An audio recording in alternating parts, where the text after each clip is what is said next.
Chapitre 8. Mirepuix.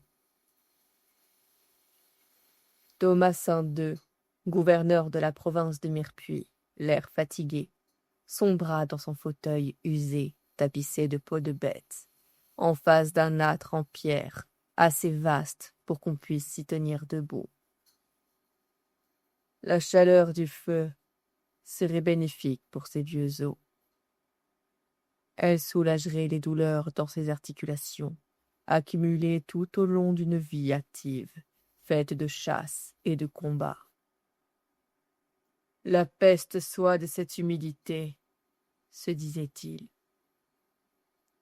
Le grand blason de Mirepuix, deux marteaux de guerre entrecroisés au-dessus d'une montagne craquelée de failles et de fissures, dans un champ écarlate, attirait l'œil au-dessus du manteau de la cheminée. La création de ces armes, selon la chronique familiale, remontait à l'époque de la formation des clans de Sacore, avant la Longue Guerre. Les racines ancestrales du clan Mirepuix s'étaient nourries d'opposants matés, et le clan avait la réputation d'avoir la force nécessaire pour mettre à bas les montagnes elles-mêmes. Les Mirepuix n'avaient jamais régné sur leur province un spectre d'or ouvragé à la main, mais d'une poigne de fer armée d'un marteau de guerre. Même ainsi, au fil des générations, la province était devenue calme, presque endormie. 200 ans auparavant, cependant, c'était bien différent. Les clans se déchiraient pour le contrôle des terres et l'honneur familial. Le clan Mirepuix avait conquis plus de terres qu'il n'en avait perdu, les avait intégrées à son territoire et avait acquis une réputation de brutalité bestiale. Ah, quelle gloire que ce temps où on savait ce qu'un homme pensait grâce à l'épée qu'il tenait à la main, contrairement à aujourd'hui.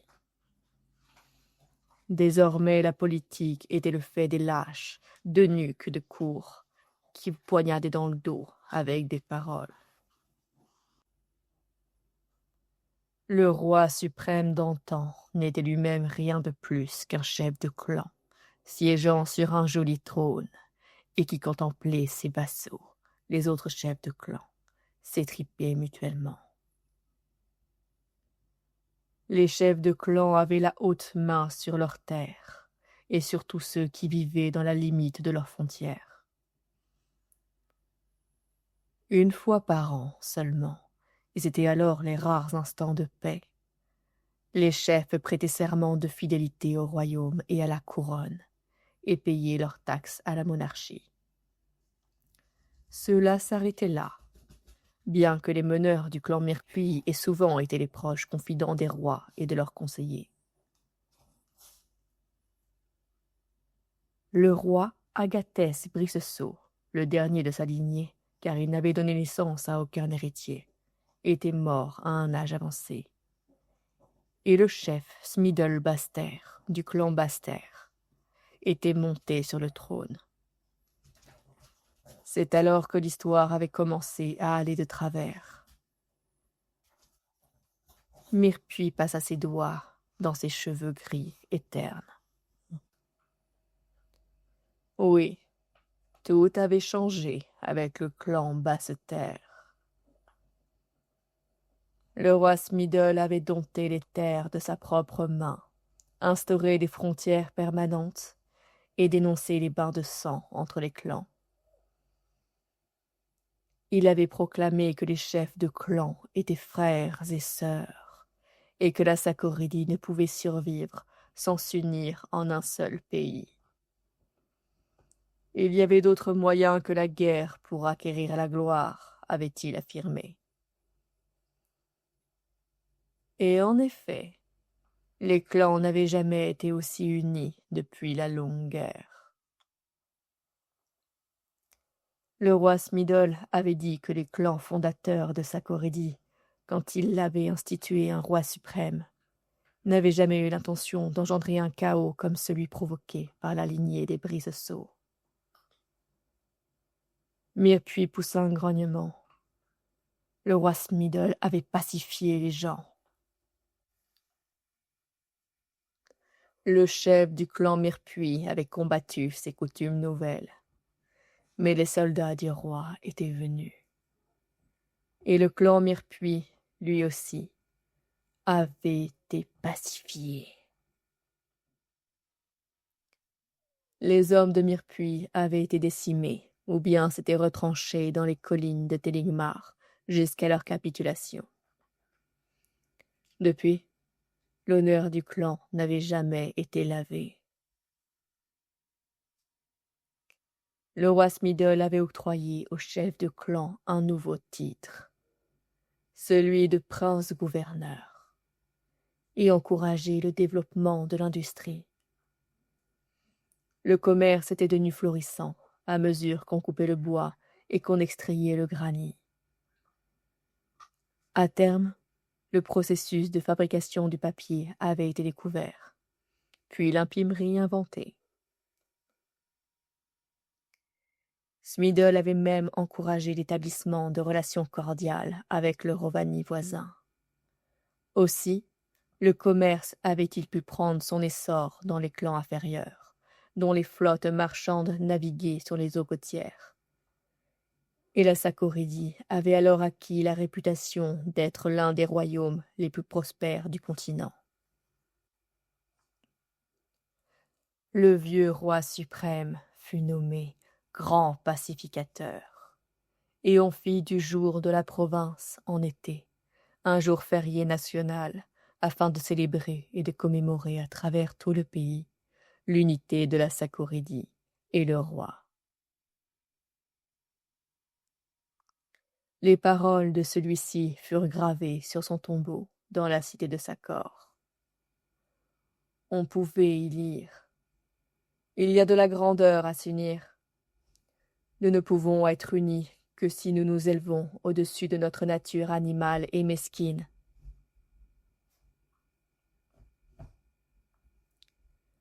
Le feu crachotait et fumait à cause des gouttes de pluie qui tombaient dans la cheminée, et Mirepuix secoua la tête. Le sang bouillonnant de son clan n'avait jamais vraiment été domestiqué.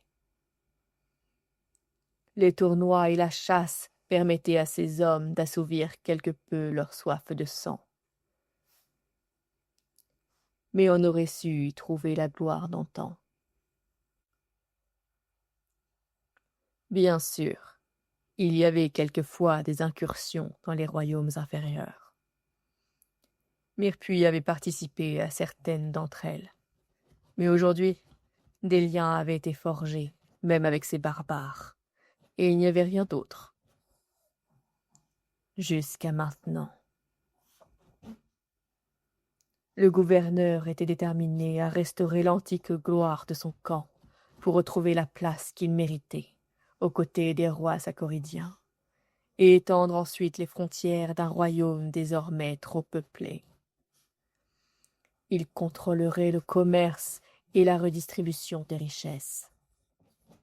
Et il ferait cela à la manière traditionnelle, par la force.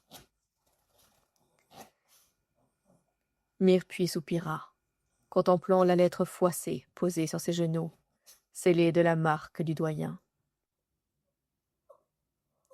Avant de secouer la Sacoridie jusqu'en son cœur, il lui faudrait d'abord gérer le cas de son fils, son unique rejeton, malgré les épouses et les maîtresses qui s'étaient succédé dans son lit.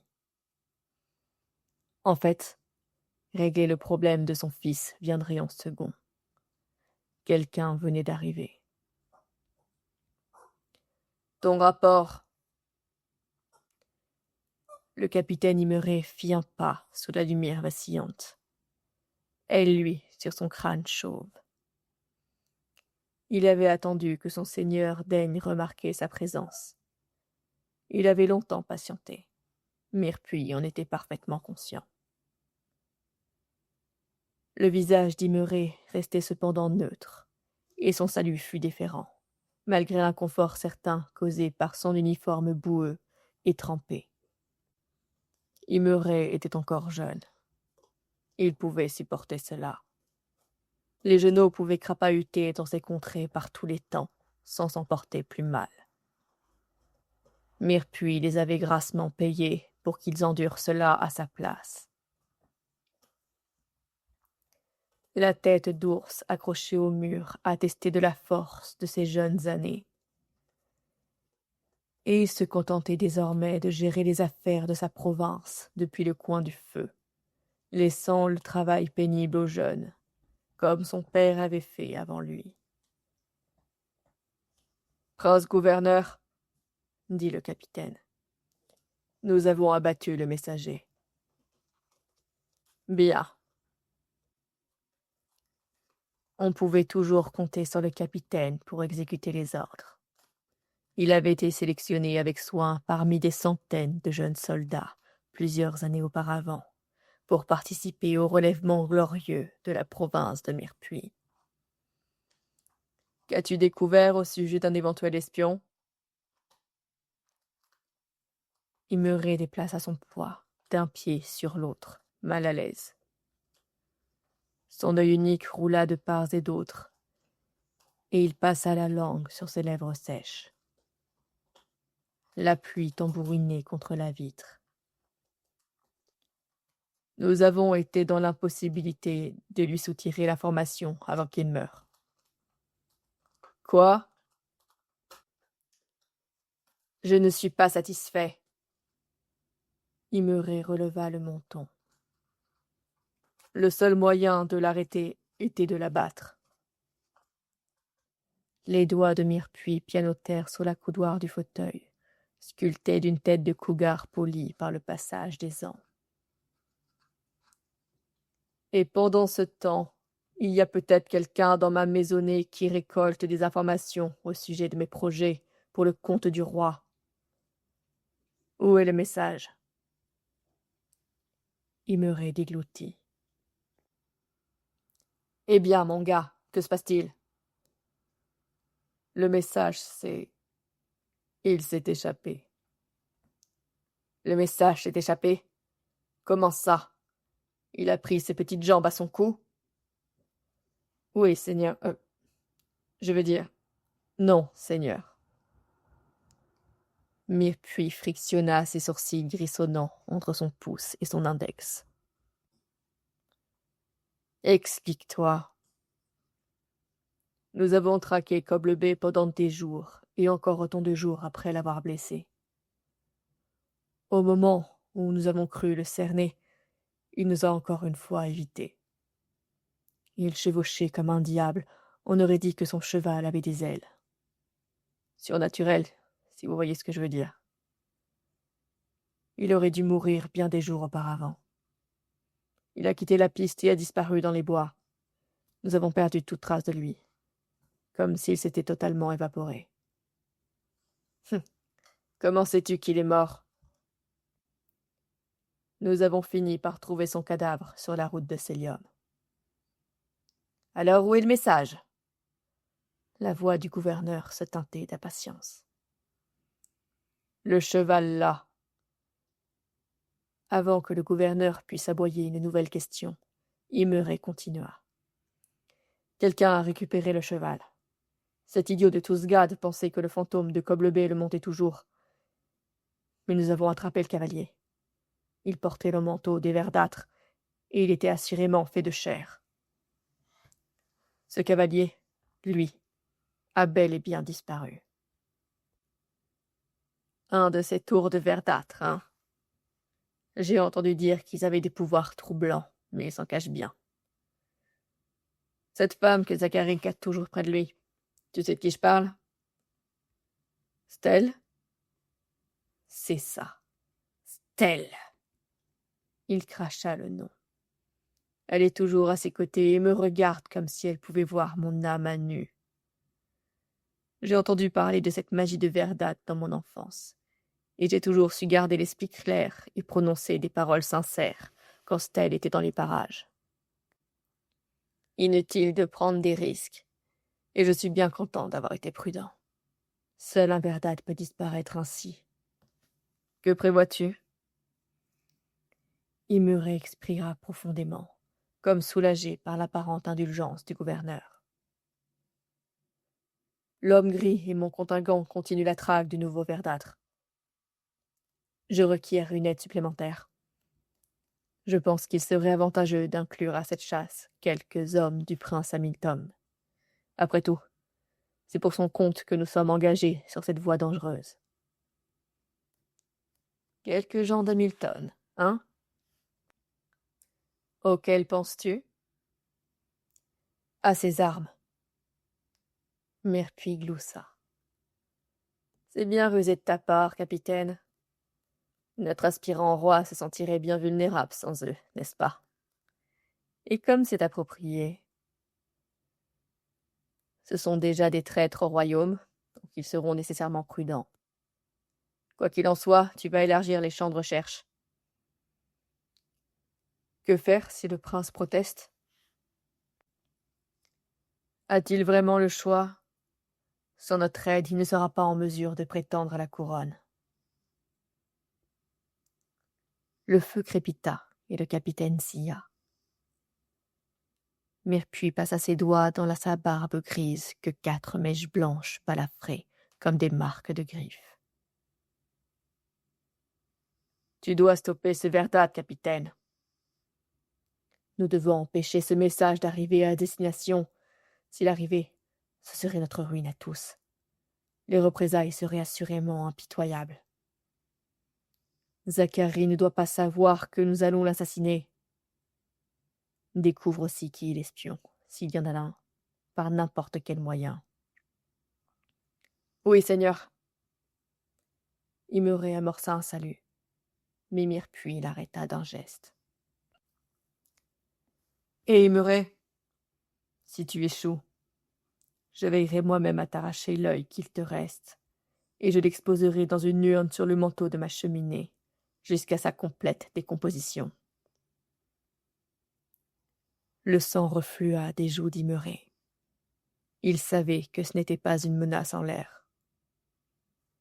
Il acheva son salut, tourna promptement les talons et quitta la bibliothèque de son pas vif et régulier. Myrrpuy rit doucement. Imuré était en général un homme compétent, mais une menace ne lui ferait pas de mal. Il était de notoriété publique que le gouverneur abritait un véritable musée de trophées de chair, pris sur ceux qui avaient eu le malheur de lui déplaire. Il défroissa la lettre du doyen Gaillard pour la relire.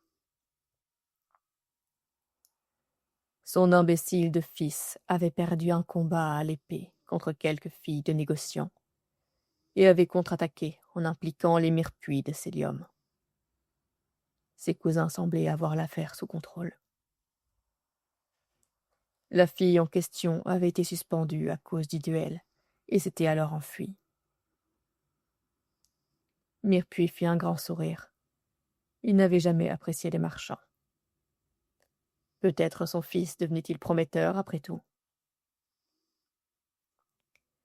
Mais gouverner une vaste province, une province destinée à devenir encore plus puissante lorsqu'il aurait débarrassé la Sécoridie du roi Zacharie, demandait plus qu'une simple capacité de réaction et un esprit mesquin. La fille se nommait Gladéon, un nom des jours anciens, mais ce n'était pas un des clans originels de sa corps, plutôt un clan de moindre importance, certainement. Des négociants. Il pensait en avoir déjà entendu parler auparavant, mais ce clan ne fréquentait pas la province de Myrrpuy. Il fit sonner la cloche à côté de lui, et c'est son aide, le major Beryl Spencer, qui le rejoignit alors. Elle salua avec raideur, mais élégance. Ah! Si seulement il avait eu 20 ans de moins. Peut-être auraient-ils pu ensemble engendrer un fils robuste et intelligent. Mais il était aujourd'hui trop acariâtre, et la présence d'un autre héritier ne ferait que gâcher tous les efforts fournis pour Timas, et compliquerait démesurément les choses. Seigneur? Béryl se pencha au bord d'une chaise et s'empara d'une plume et de papier, prête à transcrire ses ordres ou à rédiger une missive. « J'ai une mission pour toi, Spence, » dit-il, utilisant le surnom qu'il avait inventé pour elle. « Mon fils a eu des problèmes avec une fille d'un clan mineur. Offrirai-je au clan réparation en votre nom, ou faut-il reconnaître l'enfant? » « Quoi? Un enfant? Oh non, ce n'est pas du tout ce genre de problème. » Cette divertissante pensée le fit rire doucement. Un petit ricanement qui faillit se transformer en rire franc. L'expression perplexe de Béryl en accentua l'effet. « Non, je doute que cet aventon soit capable de concevoir un enfant. Je voudrais que tu te renseignes sur un clan de négociants, les Gladéons. Trouve qui ils sont et quelle est leur province d'attache. Je veux connaître leur puissance, au cas où ils chercheraient à se venger. »« Oui, Seigneur. Autre chose? » ?»« Fais savoir au doyen Gaillère que j'ai besoin de dates, pas seulement de noms. Je croyais le bonhomme intelligent. Les érudits sont supposés l'être. » Béryl l'interrogeait du regard. « À propos d'eux, il saura de quoi je parle. Dis à notre messager qu'il doit revenir avec une réponse. »« Tu peux disposer, Major. »« Oui, Seigneur. » Béryl salua et prit congé. Une femme efficace, cette Béryl. Myrpuis aimait s'entourer de gens efficaces. L'efficacité allait de pair avec la compétence, et la compétence signifiait que ses objectifs seraient atteints. Il n'avait qu'à donner des ordres. Il jeta un nouveau coup d'œil à la lettre du doyen Gaillard. Il y avait à Célium une classe qui était à elle seule un cours d'histoire, pleine d'enfants de nobles ascendances, certains d'entre eux étant même fils et filles de chefs de clan. Il était intéressant de constater que le nom de la fille Gladéon figurait sur la liste. Bizarrement, en provoquant sa fuite, Timas lui avait sauvé la vie. L'excursion autorisée par le doyen garantirait qu'aucun des enfants des nobles ne menacerait l'ascension du prince Hamilton au trône. Oh, il y en avait d'autres là-dehors, des nobles aux dents longues et prêts à prendre le pouvoir. Mais on réglerait leur cas individuellement si nécessaire. Ces enfants n'étaient qu'un petit sacrifice au service d'une cause plus importante. Myrpuis roula la lettre en boule et la jeta au feu. Il regarda le papier s'enflammer, noircir à ses extrémités, semblant se replier sur lui-même jusqu'à n'être plus. Ce plan qu'il avait concocté devait être soigneusement pensé. À vrai dire, il y songeait depuis des décennies. Seule l'aide de l'homme gris avait paru rendre possible sa réalisation. À côté du fauteuil, il y avait un guéridon sur lequel était posé un jeu de complot aux pions bleus, verts et rouges. Peu avaient quitté leur emplacement initial au bord du plateau, car un seul homme jouait la partie.